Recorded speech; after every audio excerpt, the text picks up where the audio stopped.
பிரியமானவர்களே, ஆண்டவராகிய இயேசு கிறிஸ்துவின் நாமத்தினாலே உங்களை வாழ்த்துகிறேன். இந்த நாளிலும் நம்முடைய தியானத்திற்காக தானியேல் தீர்க்கதரிசனத்தின் புஸ்தகம் 10ஆம் அதிகாரம் 12வது வசனத்தை நான் வாசிக்கிறேன்.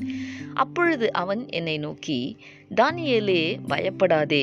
நீ அறிவை அடைகிறதற்கும் உன்னை உன்னுடைய தேவனுக்கு முன்பாக சிறுமைப்படுத்துகிறதற்கும் உன் மனதை செலுத்தின முதல் நாள் துவக்கி உன் வார்த்தைகள் கேட்கப்பட்டது. உன் வார்த்தைகளின் நிமித்தம் நான் வந்தேன்.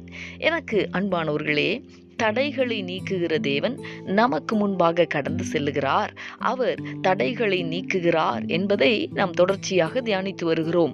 ஆம், பக்தனாகிய தானியேல் பாபிலோனிலே சிறையிருப்பிலே இருந்தபோதும் தேவனிடத்திலே 3 வேளையும் ஜெபிக்கிறவராய் இருந்தார். இந்த 10வது அதிகாரம் 2வது வசனத்தில் தானியேல் இப்படி சொல்லுகிறார், தானியேலாகிய நான் 3 வாரம் முழுவதும் துக்கித்து கொண்டிருந்தேன் என்பதாக. அப்படி அவர் தன்னுடைய ஜெபத்துக்கு பதில் கிடைக்கும் மட்டும் தேவ சமூகத்திலே காத்திருந்து பதிலை பெற்றார்.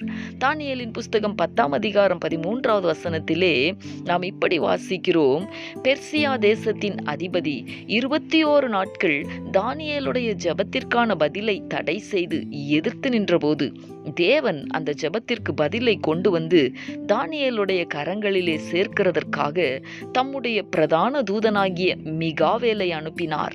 தடைகள் மாறினது, ஜெபத்திற்கான பதில் வந்தது.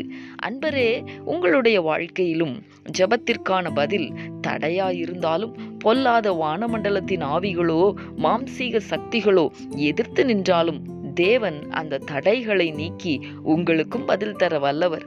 சோர்ந்து போகாமல் விசுவாசத்தோடு ஜெபிக்கலாமா? எங்களை நேசிக்கிற எங்கள் அன்பின் பரலோக தகப்பனே, ஆசீர்வாதமான இந்த நாளுக்காக உமக்கு நாங்கள் நன்றி செலுத்துகிறோம்.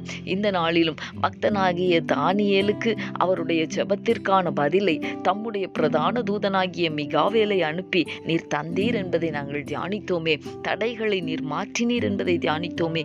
இன்றைக்கும் துக்கத்தோடு கூட தம்முடைய முகத்தை நோக்கி பார்க்கிற உம்முடைய பிள்ளைகளுக்காக நான் ஜெபிக்கிறேன். தேவன் தடைகளை நீக்குகிற ராஜாவாய் உம்முடைய பிள்ளைகளுக்கான பதிலை நீர் தந்தருளை உம்முடைய நாமத்தை நீர் மகிமைப்படுத்தும்படி நாங்கள் வேண்டிக் கொள்ளுகிறோம். கர்த்தர் தம்முடைய பிள்ளைகளுடைய துக்கங்களை சந்தோஷமாய் மாற்றுவீராக.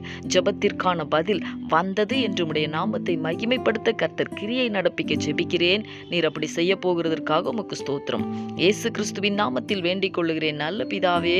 ஆமேன், ஆமேன்.